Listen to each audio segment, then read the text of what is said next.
Hello, my name's Mark. You're watching the SimHanger channel, the SimHanger for all things flight sim related. Today we have something that'll appeal to pilots, simmers and everybody in between. Following on from FS Academy's IFR, they have now released their Visual Flight Rules or VFR package.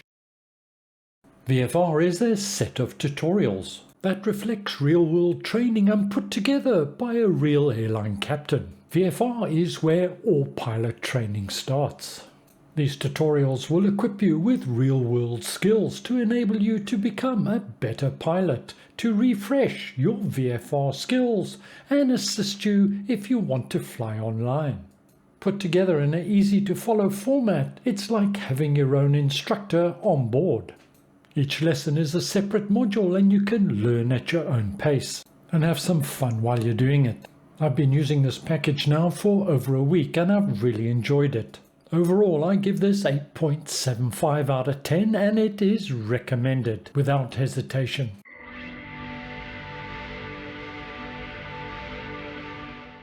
If you'd like more detail on FS Academy's IFR package, I've done 2 videos. I'll leave links in the notes below. I also want to mention that a review copy was provided to me by FS Academy of the VFR package, but all views and opinions expressed in this video are purely my own. The VFR package follows the same format as the IFR one did, being broken down into 12 modules. Let's have a look at what's covered. The supplied documentation also covers the principles of flight, and the first module covers the basic of visual flight rules.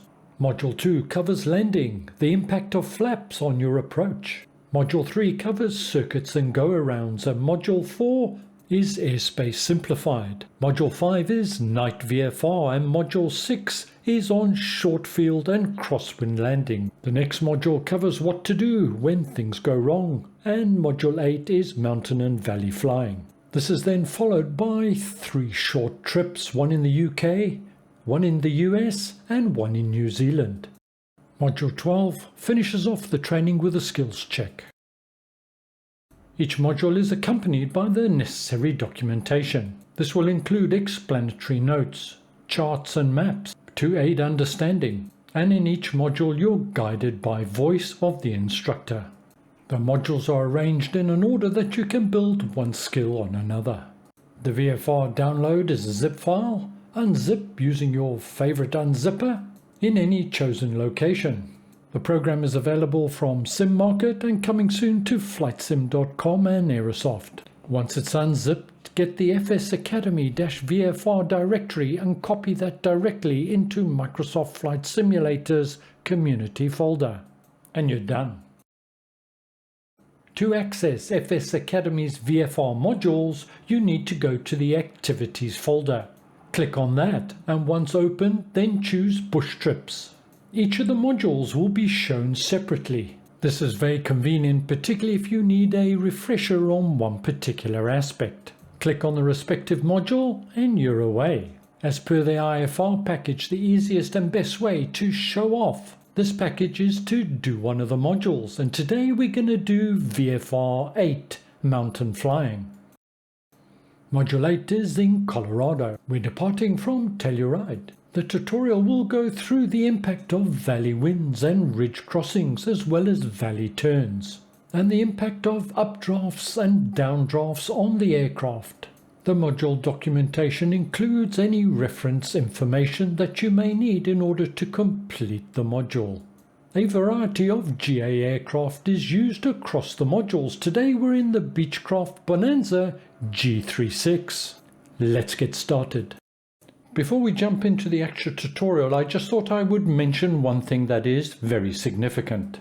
FS Academy's VFR, and I assume at this stage their IFR package, are fully VR compliant. This adds a whole new dimension to the realism and practicality of the training. For the purposes of this video, I have recorded the module in normal screen mode, but thought it was worthy of mentioning this significant fact. I'll be continuing with the VFR and IFR modules, and I'll certainly be doing them in VR.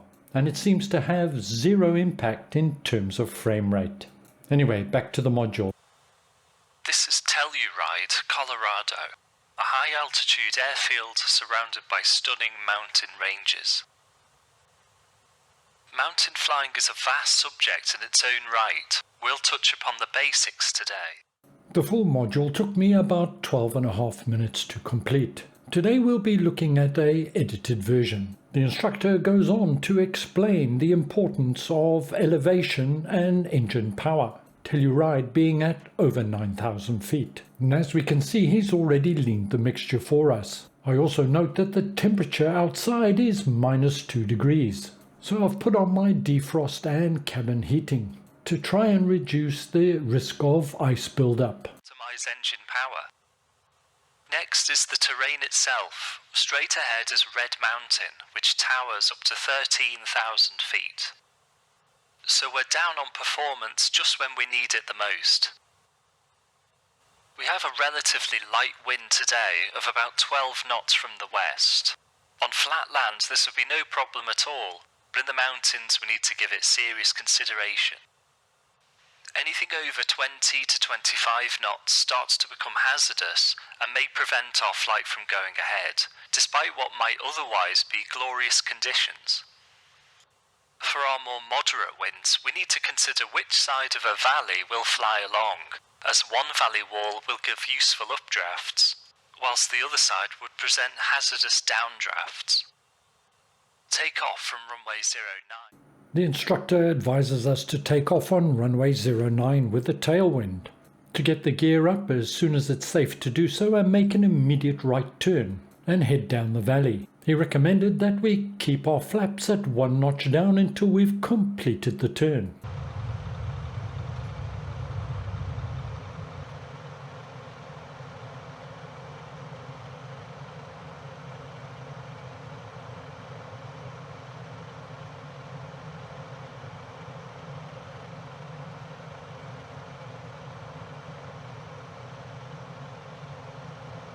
Turn completed and flaps coming up.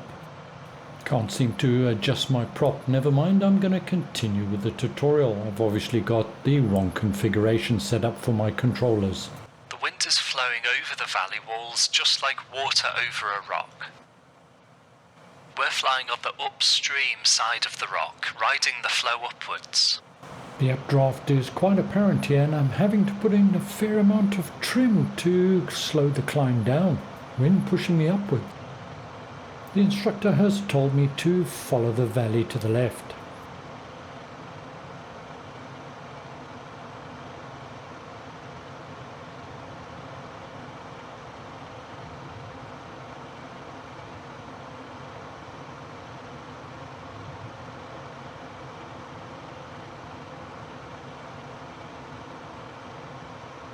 Take a right here and fly through the gap towards the opening.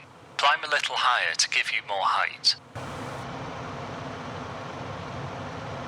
The risk and danger of getting boxed in is explained, and it's suggested that I fly closer to one end of the valley than the other to give myself enough room. If I need to turn about, then I've got this time to do so. I also note there's a little bit of ice starting to build up here. Use this wide space to practice a valley turn to the right. Notice how much room it takes up. Reducing your speed and extending flaps can reduce your turning radius if needed. Target 30 degrees of bank.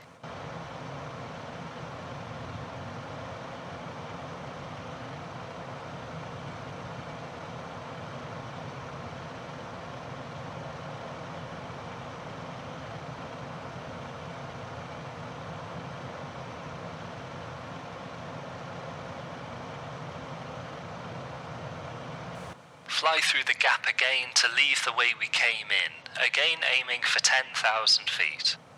I'm at nearly 11,000 feet, so I need to drop down a little bit to get back down to 10,000 feet. I'm also tapping off on the throttle a bit here. It could get a little bumpy ahead.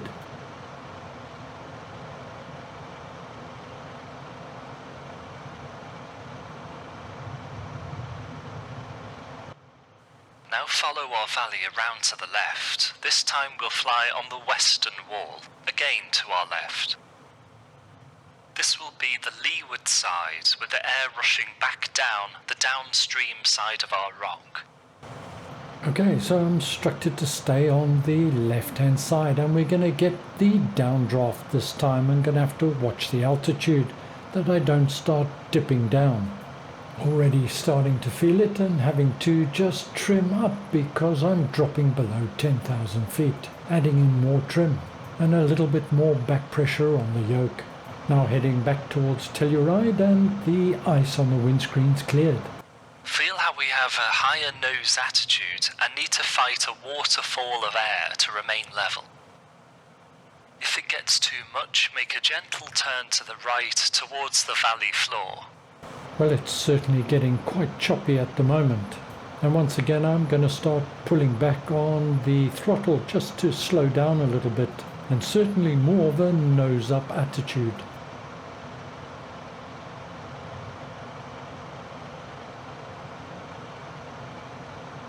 Make a long left turn here all the way around to heading 160, still targeting 10,000 feet.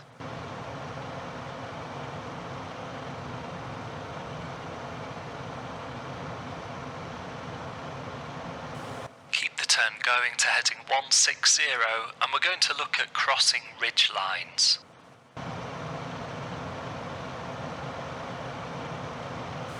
Now hold heading 160 and fly back towards our valley. When crossing a ridge line, we approach from a 45-degree angle. This gives us more room to gain height and also make an escape turn away from the ridge easier in case things don't go to plan. We're crossing the ridge now, so the wind will start to change from an updraft to a downdraft. The tutorial continues for a short period of time, explaining the impact of up and down drafts in valley flying. It was great that Microsoft Flight Simulator was able to simulate the airflow, and I trust this has given you enough of a taste to get an idea of what FS Academy's VFR can offer. Well, I'll certainly be going on to complete the rest of the modules. I've certainly picked up some new hints, tips and skills along the way. I'm particularly interested in this because I'm keen to get back into online flying with somebody like VATSIM.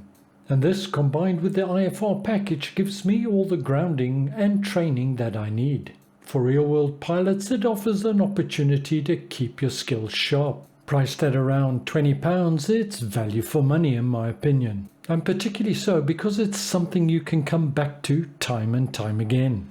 It doesn't really have a shelf life. And I certainly hope that as the Microsoft SDK develops, so we'll see updates to FS Academy's training tutorials. Because the one negative is that it won't correct you if you make a mistake.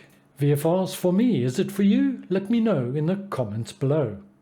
Being VR compatible is a major plus from my side. Thank you very much for joining me. I hope you found it useful and informative. See you again soon, and bye for now.